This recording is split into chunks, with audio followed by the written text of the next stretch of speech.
Houthi తీవ్రవాదుల దెబ్బ America గట్టిగానే తగిలింది.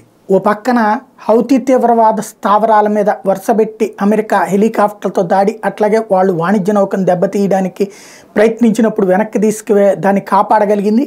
ఆ తర్వాతన హౌతీలకి ఒక 10 మందిని చంపేసింది. ఈలోపు హౌతీల హెచ్చరిక భయపడిందో, హెజ్బుల్లాకే భయపడిందో, లేకపోతే కనుక ఇస్లామిక్ రెసిస్టెన్స్ ఫోర్స్కే భయపడిందో తెలియదు, కానీ ఒక యుద్ధ నౌకను వెనక్కి తీసుకెళ్తుంది. దీంతో ధైర్యం వచ్చేసింది హౌతీ తీవ్రవాద. తాజాగా Houthi ministry of foreign affairs in Yemen has refuted Israeli reports that claimed threat to underwater communication cables in the Red Sea.